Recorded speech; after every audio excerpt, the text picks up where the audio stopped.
Jake Morrison stepped off the transport ship and onto Kepler Station for the first time.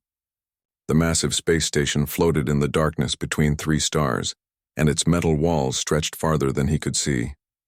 He carried only a small bag with his clothes and a datapad with his orders. Those orders were simple and clear. Watch everything, learn everything, but do not interfere with anything. The Galactic Council had built this military academy to train the best officers from 12 different alien species. Each species brought their own special skills to the academy. The Zephyrians thought with perfect logic and never made emotional choices. The Karathi worked together like a single mind controlling many bodies. The Vexillians could calculate the outcome of any battle before it even started. These aliens had been fighting wars across the galaxy for thousands of years, while humans had barely learned to leave their own planet.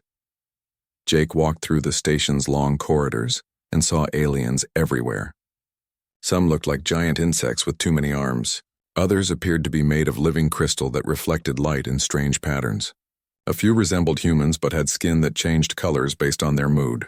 None of them paid attention to Jake as he passed by. To them, he was just another primitive species that the Council had decided to help out of kindness. Commander Vera Cross had briefed Jake before he left Earth. She sat across from him in a small office on Luna Station and explained exactly what this mission meant for humanity. The Galactic Council controlled trade routes, defensive alliances, and access to advanced technology. If humans wanted to survive in a galaxy full of older and more powerful civilizations, they needed to prove they belonged among the stars. Jake's job was to show that humans could learn from the best military minds in the galaxy. The Academy director was Admiral Thais Corvin, a Zephyrian whose body looked like it was carved from blue-white crystal. When she spoke, her voice sounded like wind chimes in a gentle breeze. She met Jake in her office, which had walls made of transparent metal that showed the stars outside. Admiral Corvin explained the Academy's purpose and Jake's role in it. He would attend all classes, observe all training exercises, and participate in academic discussions. However, he could not take part in any practical military exercises or simulations. Jake's first week at the Academy opened his eyes to how different these alien species really were. In strategy class, Zephyrian cadets analyzed famous battles by breaking down every decision into logical steps. They could explain exactly why each choice was correct or incorrect, based on mathematical principles. When asked to suggest improvements to historical tactics, they always proposed solutions that followed predictable patterns. The Karathi cadets moved and thought as groups. When one Karathi student answered a question, 3 others would nod at exactly the same time. During physical training, they moved in perfect formation, without any verbal communication. Jake watched them practice combat maneuvers and realized they never had to worry about coordination problems because they shared thoughts directly with each other. Vexillian students impressed everyone with their ability to predict battle outcomes. They could look at the size and equipment of 2 opposing forces and calculate which side would win with incredible accuracy. Their mathematical models took into account everything from weather conditions to the psychological state of individual soldiers. Jake saw them solve complex tactical problems in minutes that would take human military planners hours to figure out. The Academy's most important facility was the Grand Simulation Chamber. This enormous room used advanced holographic technology to recreate famous battles from galactic history. Students could walk around inside these historical conflicts and see exactly how events unfolded. They could pause time, rewind actions, and analyze decisions from every possible angle. The chamber could simulate anything from small squad actions to massive fleet battles involving millions of ships. Jake spent hours in the simulation chamber studying battles that happened before humans even knew other intelligent life existed.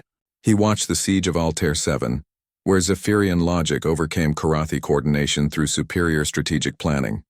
He observed the Battle of the Crystal Fields, where Vexillian mathematical precision defeated a larger enemy force by exploiting tiny weaknesses in their formation. Each simulation taught him something new about how these alien species approached warfare. However, Jake began to notice something strange about all these battles and all these alien military minds. Despite their impressive abilities, they all fought in very predictable ways. Zephyrians always chose the most logical option available. Karathi always moved their forces in coordinated groups. Vexillians always followed the plan that their calculations said had the highest chance of success. None of them ever did anything unexpected or surprising. During his second week, Jake attended a lecture on tactical innovation. The instructor, a Vexillian professor named Keth, discussed how military technology had advanced over the centuries. He showed examples of new weapons, better armor, and faster ships. But when students asked about new tactics or strategies, Professor Keth seemed confused by the question. To him, tactics were mathematical formulas that could be perfected but not fundamentally changed. Jake raised his hand and asked about improvisation during combat. The entire classroom fell silent. Professor Keth explained that improvisation was inefficient because it introduced unnecessary variables into carefully calculated plans. The other students agreed completely. They could not understand why anyone would want to add uncertainty to a military operation when the goal was to reduce uncertainty as much as possible. That evening, Jake sent his first detailed report back to Earth. He described the incredible abilities of his alien classmates and their advanced understanding of military science, but he also mentioned his growing concern about their rigid thinking patterns. Every species at the Academy had evolved specialized traits that made them excellent at certain aspects of warfare. But this specialization also limited their flexibility. Commander Cross replied to his report within hours. Her message was brief but encouraging. She told Jake to keep observing and learning, but also to start thinking about what humans might bring to galactic military strategy. Earth's military leaders had studied the same historical battles that Jake was now experiencing firsthand. They had reached similar conclusions about alien tactical limitations. Jake's third week at the Academy brought his first real challenge. Admiral Corvin announced that the Academy would soon host its most difficult training exercise of the year. Advanced students from all species would participate in a simulation of the infamous Nexus War, a three-way conflict that had destroyed an entire star system 2 centuries ago. This simulation had been attempted many times over the years, but no team had ever found a satisfactory solution to its complex challenges. As Jake listened to Admiral Corvin describe the upcoming exercise, he felt a strange mixture of excitement and nervousness. He was still just an observer, not allowed to participate in practical exercises. But something about this particular simulation called to him. The Nexus War sounded different from the other battles he had studied. It sounded chaotic, unpredictable, and impossible to solve using traditional methods. That night, Jake lay in his small quarters and thought about everything he had learned so far. The alien species at the Academy were incredibly intelligent and sophisticated, but they all shared one common limitation. They approached warfare like a science that could be perfected through logic, coordination, and calculation. None of them seemed to understand that war was also an art that required creativity, intuition, and the ability to do unexpected things. Jake closed his eyes and tried to imagine how human generals throughout history would have approached the problems he had seen in the simulation chamber. He thought about commanders who had won battles by breaking rules, taking risks, and doing things that seemed crazy at the time. These human leaders had succeeded not because they were more logical than their enemies, but because they were more unpredictable. As he drifted off to sleep, Jake wondered if his time at the Academy would remain limited to passive observation. Deep down, he hoped that someday he would get the chance to show these brilliant alien minds what human tactical thinking could accomplish. He had no idea that this opportunity would come much sooner than he expected, and that it would change everything for both humanity and the galaxy. 3 weeks into his stay at Kepler Station, Jake Morrison thought he understood his role perfectly. He would observe alien military tactics, take detailed notes, and send reports back to Earth. His daily routine had become predictable. Attend morning lectures on galactic warfare theory, watch afternoon combat simulations, and spend evenings studying historical battles in the Academy library. Nothing prepared him for what Admiral Thijs Corvin would ask him on a quiet Tuesday morning. Jake was reviewing notes from a lecture on fleet formations when Admiral Corvin appeared beside his desk. Her crystalline body reflected the light from the simulation chamber in patterns that seemed to shift with her thoughts.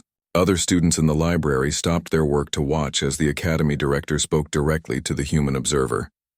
Such personal attention from Admiral Corvin was extremely rare, and usually meant something important was about to happen. "Human Morrison," Admiral Corvin said in her wind chime voice, "I require your presence in my office immediately."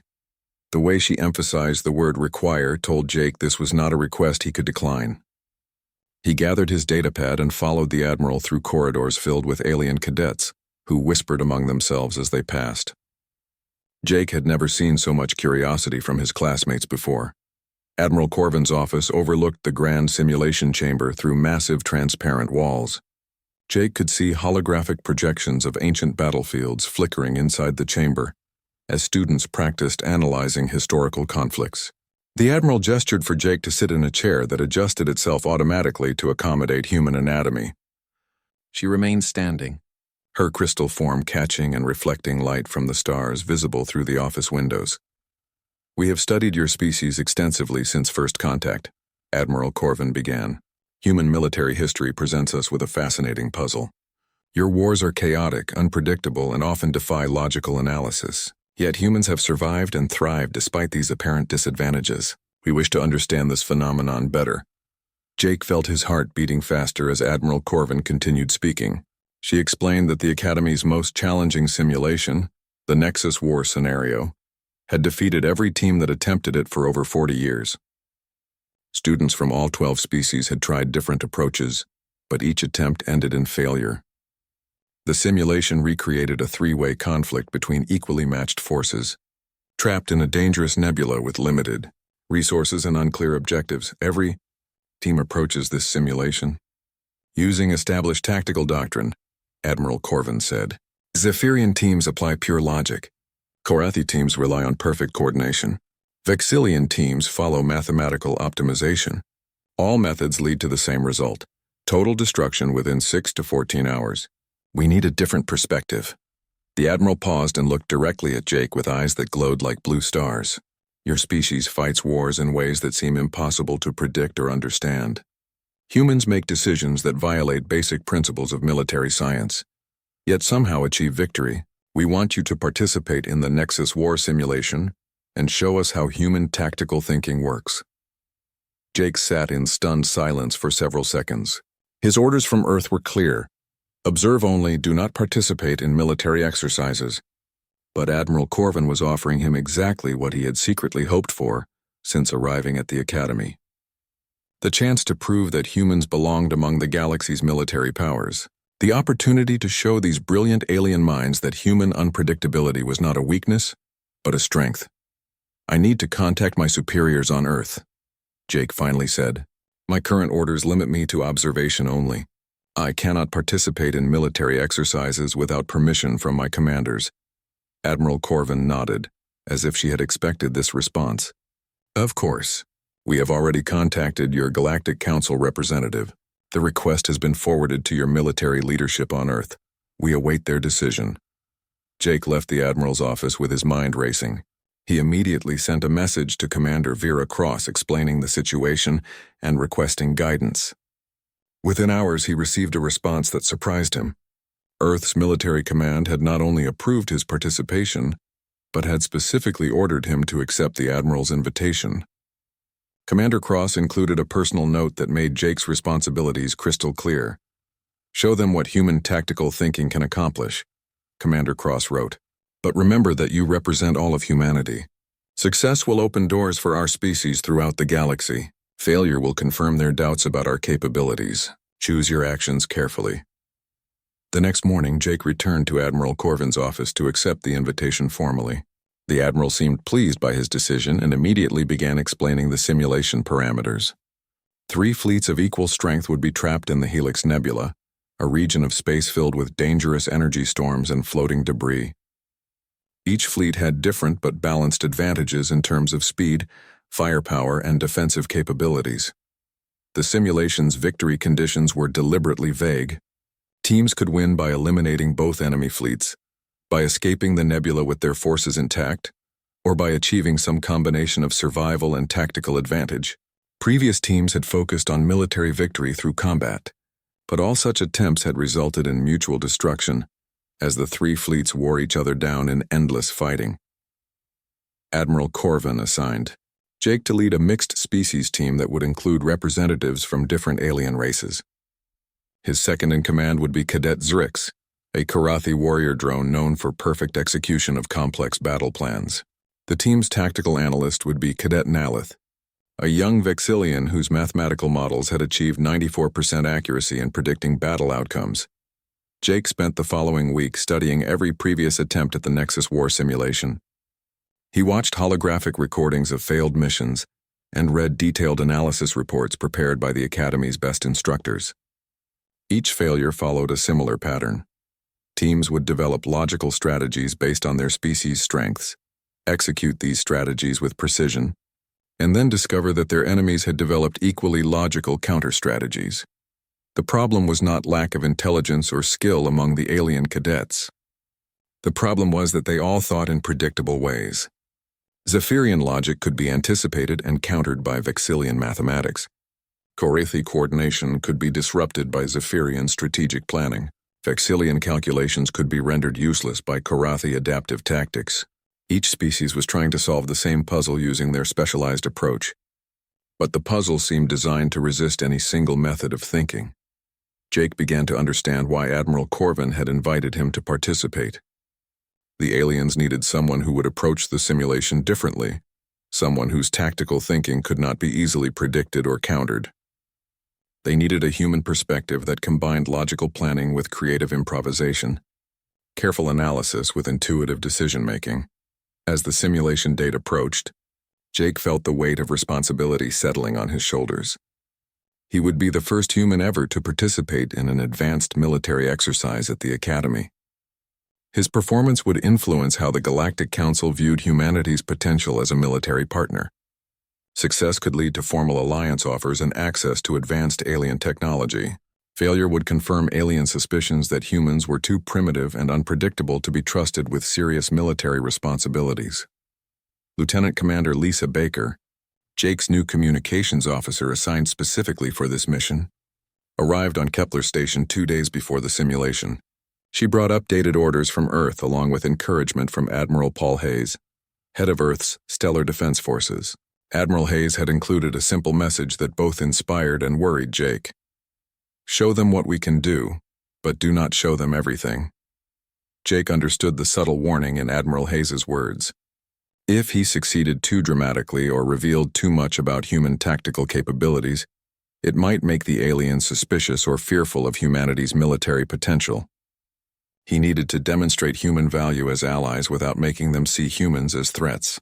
It was a delicate balance that would require careful judgment throughout the simulation. The night before the exercise, Jake lay awake thinking about the challenge ahead. Tomorrow he would enter the grand simulation chamber with 2 alien teammates who expected him to solve a puzzle that had defeated the galaxy's best military minds for decades. He had no special training for this kind of responsibility, and no secret knowledge that previous teams had lacked. All he had was his human ability to think in ways that aliens found impossible to predict or understand. Jake closed his eyes and tried to imagine how the simulation might unfold. But instead of developing a detailed battle plan like his alien classmates would do, he focused on staying flexible and ready to adapt to whatever unexpected situations might arise. Tomorrow would test whether human unpredictability was truly an advantage in galactic warfare, or just another weakness that more advanced species had learned to overcome. The grand simulation chamber hummed with energy as Jake Morrison stepped inside for the first time as a participant rather than an observer. The massive holographic projectors created a perfect recreation of the Helix Nebula around him, complete with swirling gas clouds, dangerous energy storms, and floating chunks of metallic debris. 3 fleets materialized in the simulated space, each positioned at equal distances from the others in a triangle formation that had remained unchanged for 40 years of failed attempts. Jake's team controlled the human-designed fleet, even though it was crewed by holographic projections rather than real people. The ships looked familiar to him with their angular hulls and practical weapon arrangements, but their capabilities had been balanced against the other 2 fleets to ensure no single force had an overwhelming advantage. Cadet Zurich stood beside Jake at the command station, his insect-like Korathi body perfectly still as he waited for orders. Cadet Nalith worked at a separate console, her Vexillian fingers dancing across mathematical displays that showed probability calculations for thousands of possible battle scenarios. The opposing fleets represented classic alien design philosophies. The Zephyrian fleet consisted of elegant crystal ships that moved with perfect formation discipline and fired weapons with mathematical precision. The Karathi fleet appeared as dark biomechanical vessels that flowed through space like a single living organism, each ship responding instantly to commands from the hive mind collective. Both enemy fleets had already begun moving according to historical patterns that Jake had studied during his preparation week. Admiral Corvin's voice echoed through the chamber as she explained the rules one final time. Each team had 6 hours to achieve victory through any means they considered appropriate. The nebula's energy storms would intensify over time, making long-term survival increasingly difficult. Resources were limited, communication with the outside galaxy was impossible, and retreat from the nebula would result in automatic defeat for any fleet that attempted it. Jake watched his teammates prepare for battle according to their species' established doctrines. Zrix began calculating optimal fleet formations based on Karathi tactical manuals that emphasized coordination and mutual support. Nalith created mathematical models that predicted enemy movements and identified the most efficient ways to destroy both opposing fleets with minimal losses. Their approaches were sophisticated and logically sound, but Jake recognized the same patterns that had led to failure in every previous attempt. Instead of joining his teammates in their detailed planning, Jake did something that confused them completely. He ordered the human fleet to split into 3 separate groups and move in different directions away from the nebula's center. This violated basic military principles that emphasized concentration of force and mutual support. Zrix questioned the wisdom of dividing their strength when facing 2 unified enemy fleets. Nalith's calculations showed that splitting the fleet would reduce their combat effectiveness by 37%. Jake ignored their concerns and continued issuing orders that seemed to make no sense. He sent one group of ships toward the Zephyrian fleet but ordered them to retreat just before weapons range. He directed another group to approach the Karathi fleet, and then suddenly change course toward a region of the nebula that contained no strategic value. The third group received orders to hide among the debris fields and wait for further instructions. The alien observers watching from outside the simulation chamber began muttering among themselves. Dr. Elena Rodriguez, the Academy's human xenopsychologist, took detailed notes as she observed Jake's unorthodox tactics. She had studied human decision-making patterns extensively, but even she struggled to understand the logic behind Jake's apparently random movements. Within the first hour, Jake's strange strategy began to produce unexpected results. The Zephyrian and Karathi fleets had expected to face a unified human force that would follow predictable tactical patterns. Instead, they found themselves dealing with 3 separate groups that moved independently and seemed to have no coherent strategy. The Zephyrian commanders tried to apply logical analysis to Jake's movements, but could not identify any pattern worth countering. The Karathi hive mind struggled to coordinate responses against targets that kept changing direction for no apparent reason. Jake's seemingly random actions had a hidden purpose that became clear during the second hour. His retreating ships had not been running away from the enemy fleets, but had been drawing them deeper into the nebula's most dangerous regions. His course changes had not been signs of confusion, but had been designed to position his forces near energy storm systems that could be used as weapons. His hiding ships had not been avoiding combat, but had been gathering intelligence about enemy movement, patterns, and communication frequencies. Cadet Zrix began to understand Jake's methods when the human ordered a coordinated strike that used the nebula's natural phenomena as force multipliers. Instead of attacking enemy ships directly, Jake's forces triggered energy storms that damaged multiple targets simultaneously, while keeping his own ships safely positioned outside the danger zones. The attack violated every principle of honorable combat that Zrix had been taught, but it achieved results that traditional tactics could never match. Cadet Nalith found her mathematical models becoming useless as Jake continued to make decisions that defied logical prediction.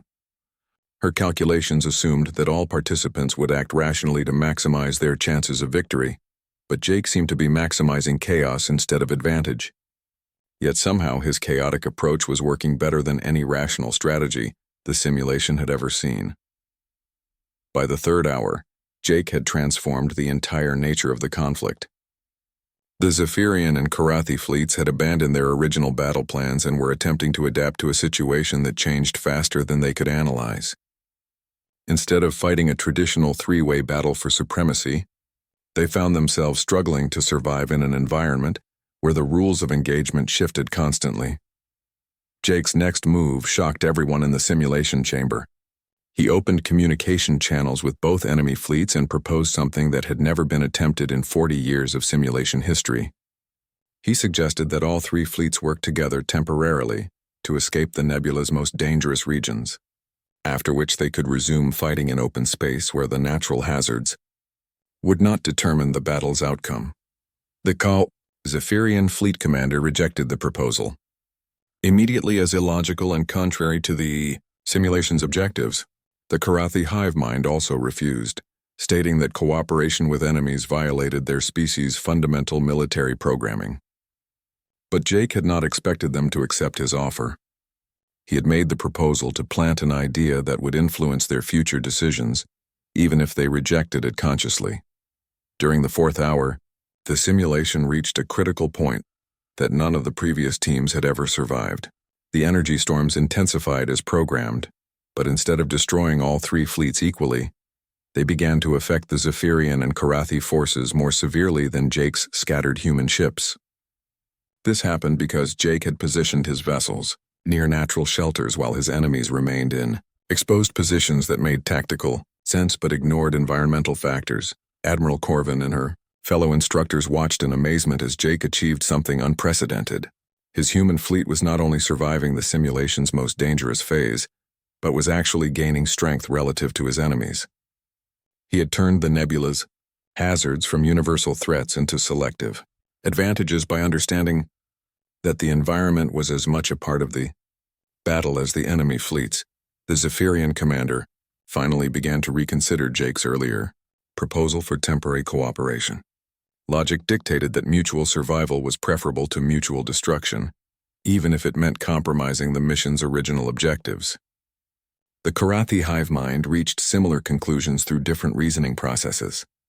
For the first time in simulation history, both enemy fleets sent messages to Jake asking if his cooperation offer was still available. Jake's response surprised them even more than his original proposal had. He agreed to work together, but only under conditions that seemed to favor his enemies more than himself. He offered to share his knowledge of safe navigation routes through the nebula in exchange for access to enemy sensor data and communication networks. The deal appeared to give away more than it gained, but Jake understood something about cooperation that the alien species had missed. As the fifth hour began, the three fleets started working together in an arrangement that violated everything the simulation was supposed to test. Enemy ships followed routes that Jake's forces had discovered while providing information that helped all three fleets avoid the worst of the energy storms. The cooperation was limited and temporary, but it created a situation that none of the simulation's designers had anticipated. Jake had not solved the Nexus War scenario through superior firepower or tactical brilliance. Instead, he had changed the fundamental nature of the problem by introducing elements that the other species could not predict or counter. His human ability to think creatively about cooperation and conflict had transformed a zero-sum war game into something in. The sixth hour of the Nexus War simulation began with something that had never happened before in 40 years of attempts. Three enemy fleets were working together to survive the nebula's increasing dangers, while maintaining their ability to resume combat when conditions improved. Jake Morrison watched the tactical displays with growing excitement as his impossible strategy continued to produce results that defied every prediction model the Academy had ever created.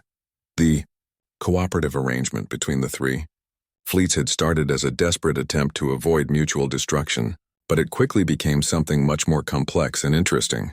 The Zephyrian fleet shared their superior sensor technology, which helped all three groups navigate safely through the worst energy storms.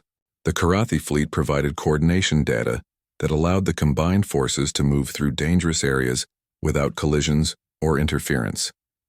Jake's human fleet contributed knowledge of unconventional routes and hiding places that no logical analysis would have discovered. Cadet Nalith stared at her mathematical displays with confusion and growing wonder. Her probability calculations had predicted total fleet destruction by the fifth hour, Yet all three forces remained operational with acceptable losses. The cooperative strategy that Jake had proposed violated every principle of competitive warfare, but it was producing outcomes that pure competition could never achieve. Her Vexillian mind struggled to create new mathematical models that could account for voluntary cooperation between enemies. Cadet Zrix experienced something even more disturbing to his Karathi nature. The hive mind connection that linked all members of his species depended on shared objectives and unified thinking, but working with Jake had introduced ideas that did not fit into traditional Karathi military doctrine. For the first time in his life, Zrix found himself thinking independently about tactical problems instead of simply executing orders from the collective consciousness. The alien observers watching from outside the simulation chamber had fallen silent as Jake's strategy continued to unfold. Dr. Elena Rodriguez took notes furiously as she witnessed something that her studies of human psychology had predicted but never confirmed. Humans possessed a unique ability to create cooperative solutions in competitive environments, turning zero-sum conflicts into positive-sum opportunities that benefited everyone involved. Admiral Corvin stood motionless beside the chamber's control systems, her crystalline form reflecting light in patterns that betrayed her growing amazement. In 4 decades of running this simulation, she had seen every conceivable approach to the Nexus War scenario. Teams had tried pure aggression, defensive strategies, technological superiority, and mathematical optimization. All approaches had led to the same result: gradual attrition followed by total destruction. Jake's human perspective had introduced something entirely new to galactic military thinking. As the energy storms reached their maximum intensity, Jake made his most audacious move yet. Instead of maintaining the temporary alliance until all 3 fleets could escape the nebula safely, he proposed something that shocked both his alien teammates and his supposed enemies. He suggested that the 3 fleets should establish a permanent partnership that would continue even after leaving the dangerous region of space. The Zephyrian fleet commander responded with logical objections to Jake's proposal. Permanent cooperation between military forces with conflicting objectives made no strategic sense according to established doctrine. The mission parameters clearly stated that only 1 fleet could achieve victory, which meant that cooperation could only be temporary at best. Continuing the alliance beyond immediate survival needs would violate the fundamental purpose of the exercise. The Karathi hive mind raised similar concerns, but from a different perspective. Their species had evolved to work together as a unified collective, but this cooperation was based on shared genetic and cultural bonds that could not be extended to alien species. The idea of permanent military alliance with genetically unrelated forces challenged basic assumptions about how Karathi society functioned. Jake listened to their objections and responded with arguments that neither alien species had ever encountered before. He explained that permanent cooperation did not mean abandoning competitive instincts or individual objectives. Instead, it meant finding ways to compete that strengthened all participants rather than destroying them. The 3 fleets could maintain their separate identities and goals while working together to face challenges that none of them could overcome alone. To demonstrate his point, Jake ordered his fleet to begin sharing advanced tactical information that previous human teams had kept secret. He revealed navigation techniques that could help both alien fleets improve their mobility in dangerous environments. He explained communication methods that could enhance coordination between different species with incompatible technology systems. He even shared strategic insights that could help his supposed enemies become more effective in future conflicts. The Zephyrian commander found Jake's behavior logically incomprehensible but practically effective. By giving away military advantages, Jake was somehow gaining influence and respect that traditional competitive tactics could never achieve. The information he shared made both alien fleets stronger, but it also made them more dependent on human strategic thinking for future operations. The Karathi hive mind experienced something unprecedented in their species' history.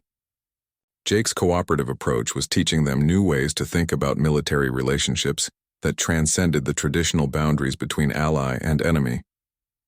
The hive mind began to consider whether their evolutionary specialization in collective action could be enhanced by learning from human individualistic creativity. As the simulation entered its final phase, something remarkable happened that changed the nature of the exercise completely. The three fleets had not only survived the nebula's dangers but had established communication and coordination systems that made them collectively stronger than any single force could ever be. They had found a way to escape the trap that had destroyed every previous team by redefining what victory meant. Jake's human fleet retained their independence and unique capabilities while gaining access to Zephyrian logical analysis and Korathi coordination systems. The Zephyrian fleet maintained their technological superiority while learning human creative problem-solving and Korathi collective action techniques. The Korathi fleet preserved their unity while incorporating human adaptability and Zephyrian strategic planning methods. The combined force that emerged from the nebula was something entirely new in galactic military history. It was not a single unified army under one commander, but rather a cooperative alliance that preserved the individual strengths of each species while eliminating their traditional weaknesses. The Zephyrians provided logical planning that human creativity could enhance with unexpected innovations. The Korathi offered coordination that Zephyrian analysis could optimize for maximum efficiency. The humans contributed adaptability that Korathi unity could implement with perfect execution. Admiral Corvin finally spoke as the simulation reached its official conclusion. Her voice carried tones of amazement that no Zephyrian had heard from her in decades of service. "The exercise parameters have been satisfied," she announced to the watching cadets and instructors. "All three fleets have achieved their primary objective of survival. However, they have also achieved something that the simulation's designers never anticipated. The tactical displays showed the final results that would be studied and debated for years to come. Jake's human fleet had not defeated their enemies through superior firepower or strategic brilliance. Instead, they had transformed the entire nature of the conflict by introducing cooperative elements that made traditional victory conditions irrelevant. The three fleets had found a way to win together rather than losing separately. Commander Chris Newton, Earth's military attaché who had arrived on Kepler Station just in time to witness the simulation's conclusion, sent an immediate message to Earth describing what he had observed. His report emphasized that Jake had not simply won a military exercise, but had demonstrated something far more important: human ability to find creative solutions that benefited everyone involved, rather than just achieving victory for one side. The implications of Jake's success extended far beyond the Academy's training programs. For the first time, the Galactic Council had evidence that human tactical thinking could enhance alien military capabilities rather than simply competing with them. The cooperative strategies that Jake had developed during the simulation offered possibilities for interspecies military alliances that had never been seriously considered before. As Jake stepped out of the simulation chamber, he realized that he had accomplished something far more significant than completing a difficult training exercise. He had proven that human unpredictability was not a weakness to be corrected, but a strength that could enhance the military capabilities of all galactic species. The question now was whether the Galactic Council would have the wisdom to recognize this opportunity and act upon it. The news of Jake Morrison's breakthrough in the Nexus War simulation spread through the Galactic Council faster than anyone had expected. Within 3 days of the exercise, representatives from 8 different species had requested detailed reports about human tactical capabilities. Admiral Tice Corvin found herself fielding questions from military leaders who had previously shown no interest in the primitive newcomers from Earth. Jake spent those 3 days in meetings with Academy instructors who wanted to understand exactly how he had achieved the impossible. They asked him to explain his decision-making process, but Jake struggled to give them answers that satisfied their need for logical analysis. When pressed about why he had chosen to split his fleet in the opening minutes, Jake could only say that keeping all his ships together felt wrong given the situation. This kind of intuitive reasoning frustrated alien minds that preferred clear mathematical justifications for every choice. Dr. Elena Rodriguez conducted extensive interviews with Jake as part of her research into human psychological patterns. She was particularly interested in how humans could maintain logical thinking while also following emotional instincts that seemed to contradict rational analysis. Jake explained that humans did not see logic and intuition as opposing forces, but rather as complementary tools that worked better together than either approach could work alone. Captain Alex Porter arrived on Kepler Station to replace Jake as the human observer. But his assignment had changed dramatically from what Jake's had been 6 weeks earlier. Instead of simply watching alien tactics and sending reports to Earth, Captain Porter would be working with Academy instructors to develop new training methods that incorporated human strategic thinking into galactic military doctrine. The Galactic Council's formal response to Jake's success came in the form of an unprecedented invitation. For the first time in Council history, they offered immediate full membership to a species that had been discovered less than 2 years earlier. The invitation included access to advanced military technology, participation in defense planning committees, and assignment of human officers to joint command positions throughout Council space. Commander Vera Cross traveled to Kepler Station personally to deliver Earth's acceptance of the Council's offer. She brought with her a promotion for Jake to the rank of colonel, along with orders to establish the first Interspecies Tactical Development Center. His mission would be to create training programs that taught alien species how to incorporate human creative thinking into their military planning while also teaching humans how to work effectively within alien command structures.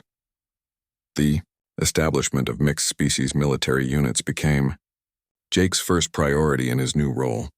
Traditional galactic military doctrine had always assumed that different species should fight separately, according to their individual strengths. Zephyrians formed logical battle groups, Karathi operated as coordinated collectives, and Vexillians functioned as mathematical analysis teams. Jake proposed something revolutionary: units that deliberately combined different species to create capabilities that none of them possessed alone. Lieutenant Sophie Williams arrived from Earth to command the first experimental mixed-species patrol squadron. Her unit included Zephyrian tactical analysts, Karathi coordination specialists, Vexillian probability calculators, and human strategic innovators. The combination seemed chaotic to traditional military thinkers, but Jake's simulation success had proven that controlled chaos could be more effective than perfect order. The real test of Jake's new military philosophy came sooner than anyone had anticipated. Long-range sensors detected probe ships from the Hegemony, a hostile alien empire that had been quiet for over 50 years. The Hegemony had previously tested Council defenses using predictable attack patterns that could be countered through logical strategic planning. But their new probe tactics seemed designed to test something different. Jake studied the Hegemony probe data with growing concern and excitement. Their ships were moving in patterns that suggested they had learned to predict and counter traditional Council military responses. The enemy had apparently spent 5 decades analyzing galactic tactical doctrine and developing strategies that could exploit the predictable nature of alien military thinking. They were preparing for a war against enemies whose every move could be calculated in advance. Lieutenant Williams's mixed-species squadron encountered Hegemony forces during a routine patrol near the Proxima Gate system. The enemy ships immediately began implementing counter-tactics designed to neutralize Zephyrian logic, disrupt Karathi coordination, and confuse Vexillian probability calculations. Their strategy would have been devastatingly effective against any traditional Council military unit. But Williams' squadron was not traditional. When the Hegemony forces attempted to exploit predicted weaknesses in Council tactics, they instead triggered responses that had never been seen before in galactic warfare. Human creativity combined with alien precision created tactical solutions that the enemy could not anticipate or counter. The Hegemony ships found themselves facing organized chaos that adapted faster than their strategic computers could analyze. The Battle of Proxima Gate lasted only 4 hours, but its implications echoed throughout the galaxy. For the first time in their military history, the Hegemony had encountered an enemy they could not predict or defeat through superior strategic planning. The mixed-species tactics that Jake had developed had turned the Council's greatest weakness into an unprecedented strength. The Hegemony response to their defeat was swift and telling. Instead of escalating the conflict as military analysts had expected, they requested a diplomatic meeting to discuss terms for peaceful coexistence. Their message explained that they had prepared for war against predictable enemies, but they had no desire to fight against forces that could not be understood or countered through conventional means. Jake found himself appointed as Earth's representative to the peace negotiations, despite having no formal diplomatic training. The hegemony delegation specifically requested human participation in the talks because they wanted to understand how the species that had disrupted their war plans approached conflict resolution. They had spent 50 years preparing to defeat galactic military logic, but they had no framework for dealing with human strategic creativity. The peace treaty that emerged from those negotiations established something unprecedented in galactic history. Instead of the traditional non-aggression pacts that focused on avoiding conflict, the new agreement created frameworks for constructive competition that channeled aggressive instincts into beneficial activities. The hegemony would compete with council species in areas like technology development, exploration efficiency, and resource management rather than fighting wars that destroyed value for everyone involved. 9 months after his first simulation success, Colonel Jake Morrison stood before the assembled Galactic Council to deliver a presentation that would reshape military thinking throughout the galaxy. He explained that humanity's contribution to galactic civilization was not superior technology or advanced strategic doctrine, but rather a different way of thinking about conflict itself. "We did not come here to replace your logic with our chaos," Jake told the representatives of 14 different species. "We came to show you that the universe is too complex for any single approach to problems. The future belongs to those who can think with both their minds and their hearts, who can plan with precision and adapt with creativity, who can be logical when logic serves and innovative when logic fails."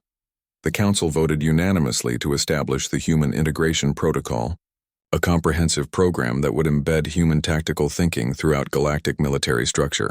But more importantly, they voted to create the first truly integrated interspecies command system in galactic history, where different ways of thinking would be valued and combined rather than separated and specialized. Admiral Paul Hayes arrived from Earth to take command of the new Integrated Defense Command, but Jake remained as Director of Tactical Innovation.